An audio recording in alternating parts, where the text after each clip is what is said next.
স্বামীর কাছে স্ত্রীরা এই চারটি জিনিস দাবি করলে স্বামী যদি তা পূরণ না করে ওই স্বামী জাহান্নামে চলে যাবে। স্ত্রীকে বিয়ে করার পরে শুধু খালি তাকে দিয়ে ঘরের কাজ করালা, তার থেকে শুধু খালি খেদমত নিলা, তার সাথে গোলামের মতো আচরণ করলা। নবী করিম সাল্লাল্লাহু আলাইহি সাল্লাম বলছেন, তুমি যদি তার হক আদায় না করো কিয়ামতের ময়দানে আল্লাহর কাছে এক পা সামনে এগোতে পারবা না, তুমি জান্নাতে যেতে পারবা না। একবার নবী করিম সাল্লাল্লাহু আলাইহি সাল্লামের কাছে সাহাবারা আসলেন, এসে বললেন, ইয়া রাসূলুল্লাহ, আমাদের স্ত্রীদের ব্যাপারে কোন হক আছে নাকি? নবী করিম সাল্লাল্লাহু আলাইহি সাল্লাম বলেছেন, চারটি হক যদি স্ত্রীদের আদায় না করো আর স্ত্রীরা যদি তোমাদেরকে ক্ষমা না করে, মনে রাখবা এক পা জান্নাতের দিকে যেতে পারবা না। বড় কঠিন কথা। স্ত্রীর মর্যাদা বোঝাতে গিয়ে আল্লাহ সুবহানাহু ওয়া তাআলা বলেছেন, হুন্না লিবাসুল লাকুম ওয়া আনতুম লিবাসুল লাহুন্না, তোমরা একে অপরের পোশাক। এই জায়গাটাতে আল্লাহ পাক স্বামী এবং স্ত্রীকে সমান অধিকারের কথা বলে দিয়েছিলেন। এই জন্য অবশ্যই খেয়াল রাখতে হবে, আপনার স্ত্রীকে আপনি সর্বোচ্চ তাকে মর্যাদা দিতে হবে, তার অধিকার আপনাকে আদায় করতে হবে। প্রথম নাম্বার হচ্ছে, সে যদি আপনার কাছে মোহরানা দাবি করে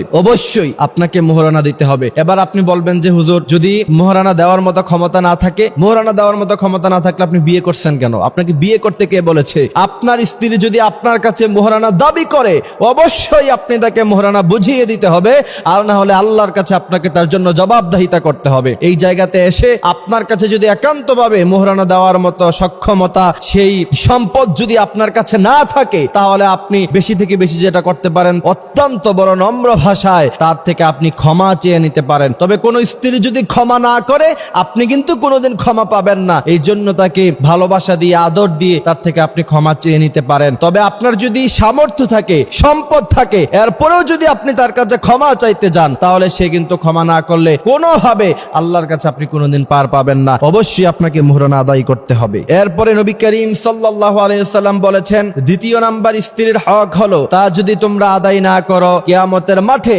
আল্লাহ সুবহানাহু ওয়া তাআলা তোমাদেরকে জান্নাত দিবেন না। সেই বিষয়টা হচ্ছে, তুমি যেই দামের কাপড় পরো, তোমার স্ত্রীকে তুমি সেই দামের কাপড় পরাতে হবে। আপনি দামি দামি ব্র্যান্ডের কাপড় পরলেন, দামি দামি ব্র্যান্ডের জুতা পরলেন, কিন্তু স্ত্রীকে কাপড় কিনে দেওয়ার সময় 500 টাকা দামের, 200 টাকা দামের, 300 টাকা দামের থ্রি পিস তার জন্য কিনলেন, কম দামি বোরকা কিনলেন, কম দামি জুতা কিনলেন, আর অপর দিকে আপনি দামি দামি জুতা, কাপড়, পাঞ্জাবি, টুপি ইউজ করলেন। মনে রাখবেন, আল্লাহ সুবহানাহু ওয়া তাআলার কাছে আপনাকে জবাবদিহিতা করতে হবে। আপনি যেই মানের কাপড় ব্যবহার করেন, যেই মানের জুতা ব্যবহার করেন, অর্থাৎ যেই মানের আসবাবপত্র আপনি ইউজ করেন, অবশ্যই আপনার স্ত্রীকে সেই মানের আসবাবপত্র আপনাকে দিতে হবে। তৃতীয় নাম্বার হচ্ছে, আপনি যেই মানের খাবার খান, স্ত্রীকেও সেই মানের খাবার খাওয়াতে হবে। আপনি রেস্টুরেন্টে যান, আপনি কাচ্চি ভাইতে যান, কাচ্চি ডাইনে গিয়ে প্রায় আপনি কাচ্চি খান, কিন্তু স্ত্রীকে জীবনে কোনোদিন কিনে দিলেন না, তাকে বিরিয়ানি খাওয়ালেন না। না, নবী করিম সাল্লাল্লাহু আলাইহি সাল্লাম বলেছেন, তুমি যেই মানের খাবার খাও অবশ্যই তোমার স্ত্রীকে তুমি সেই মানের খাবার খাওয়াতে হবে। চতুর্থ নাম্বার হচ্ছে দুটি হক, সেই দুটি হক আপনাকে আদায় করতে হবে। একটি হচ্ছে বর্জনীয়, আর একটি হচ্ছে করণীয়। যেমন, কখনো আপনি তাকে গালিগালাজ করতে পারবেন না। দ্বিতীয় নাম্বার হচ্ছে, আপনি কখনো তার চেহারায় আঘাত করতে পারবেন না, তাকে আপনি সর্বোচ্চ সম্মান দিতে হবে। এটা হচ্ছে করণীয়। এই জন্য প্রিয় ভাইয়ের আমার, এইসব বিষয়গুলি আল্লাহ সুবহানাহু ওয়া তাআলা আমাদেরকে খেয়াল রাখার তৌফিক দান করুক। তার কারণ হলো, আল্লাহ সুবহানাহু ওয়া তাআলা এই যে সিস্টেম স্বামী এবং স্ত্রী, এটা একটা সুন্দর একটা জীবন ব্যবস্থা। যেই সমস্ত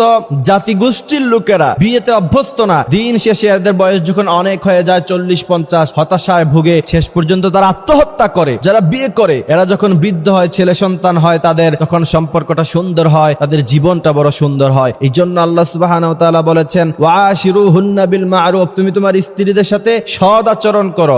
সৎ আচরণ করার মানে হলো, স্ত্রীকে গালি দেয়া যাবে না, বকাবকি করা যাবে না, তার গায়ে হাত তোলা যাবে না। যেই সমস্ত স্বামীরা স্ত্রীর গায়ে হাত তুলে নিজেকে বীর পুরুষ দাবি করতে চায়, মনে রাখতে হবে, এরা বীর পুরুষের সন্তান নয়, এরা সব কাপুরুষের সন্তান। কারণ নবী করিম সাল্লাল্লাহু আলাইহি সাল্লাম বলেছেন, খায়রুকুম খায়রুকুম লিআহলি, তোমাদের স্ত্রীদের থেকে সার্টিফিকেট নেওয়া হবে। তোমাদের স্ত্রীরা যদি তোমাদেরকে ভালো বলে, তাহলে তোমরা ভালো মানুষ, আর তোমাদের স্ত্রীরা যদি তোমাদেরকে খারাপ বলে, প্রকৃতপক্ষে তোমরা খারাপ মানুষ। আল্লাহ সুবহানাহু ওয়া তাআলা আমাদেরকে কথাগুলি বুঝার, মানার তৌফিক দান করুক। আমিন।